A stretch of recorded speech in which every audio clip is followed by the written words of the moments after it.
Hello everyone, my name is Father Leo Padalinghug of Plating Grace, and as many of you know, I've been away from social media for the past 2 months. It was a real time of discipline and an opportunity for true discernment. And after a period of 2 months of serious prayer and reflection about my priesthood, the church, and my future, I've decided to return to social media. I'm back. I told you I'd be back.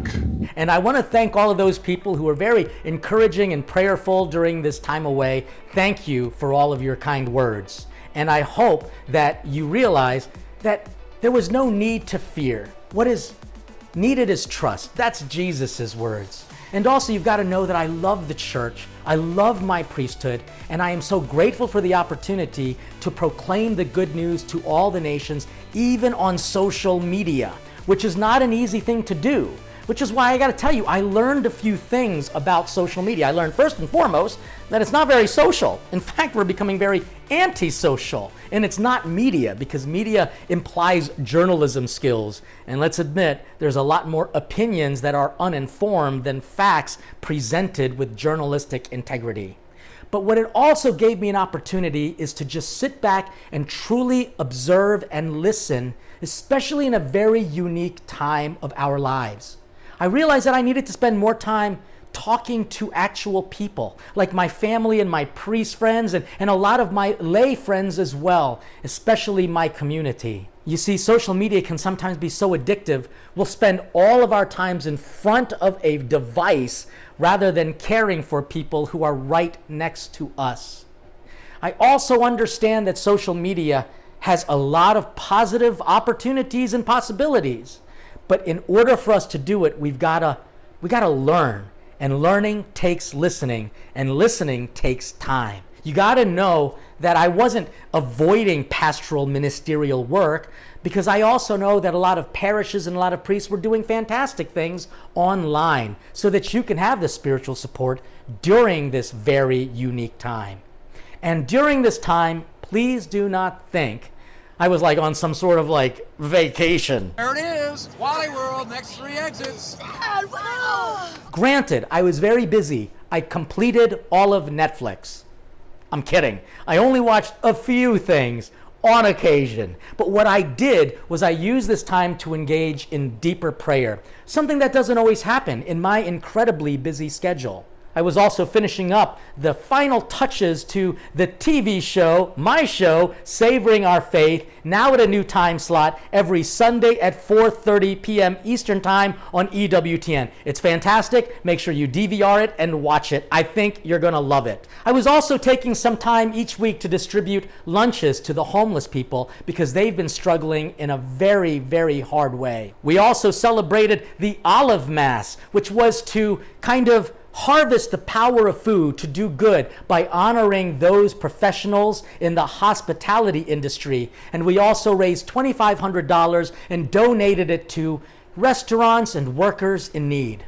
I was also doing endless interviews and conferences. I was even creating our own Plating Grace conference that you're going to hear about in July. At the same time, I was starting my book on college students, how to be faithful and fed. It's a real page turner. I also have to admit that I celebrated my 21st anniversary as a priest and my 50th birthday. That sounds almost mathematically impossible. Anyway, but you got to realize that while most people, when they turn a certain age, they might buy like a convertible, a red shiny convertible. But no, not me. We have been busy laying the foundations to start and acquire a food truck so that we can take our meals and serve it with a message, and giving some opportunities to formerly incarcerated persons so that they can work with us, gain a little bit of sustenance and support, but more importantly, receive formation, because when you serve, you actually love. But most importantly, during this time, I had the ability to listen and to observe how social media, again, has its good points, but it really has a lot of negative points. People always say that bad news spreads faster than good news. And I've observed that on social media. Even with people who I know and like, and even with church circles, but definitely in the politics, which seems to be the new world religion of the day. We've got to be able to create a place where our voices can be heard and respected, because social media with the tech giants place a lot of limitations on the Catholic Church and her preachers. There is also a lot of lewdness and a lot of lawlessness. There are also liabilities. In fact, if you say something that someone else might disagree with, you can easily be canceled. But what I've really heard is that people on social media, especially people who follow myself and other good Catholics in the Plate and Grace movement, you're hungry for community. Which is why during this time I've been incredibly busy creating a safe online community. It's called the Plating Grace Academy. It's a place where all of the members can interact with each other in a very faithful way.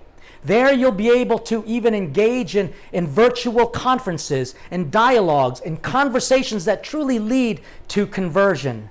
Of course, there will be a lot of masses and prayers and devotions being offered, as well as some top-rate notch conferences and conference speakers presenting as well. But there will also be food. I'll also be doing a lot of cooking demonstrations and very unique recipes that are going to help you no matter what state in life you're in, or your ability or inability to cook. Trust me, it's a place of higher learning, deeper integration of our faith, and making sure we can live our Catholic life freely online as a community. Because even though the quarantine, pandemic, and all of the social distancing rules are going to be eventually lifted, we're still going to be hungering for community. And between now and then, I invite you and encourage you to consider being a part of the Plating Grace Academy. So during this time, again, I just want to say thank you for your prayerfulness and your patience, and I look forward to doing more engagement with you. Certainly a little bit on social media, but most definitely at the Academy. So between now and the next time we see each other online somewhere, stay hungry for God.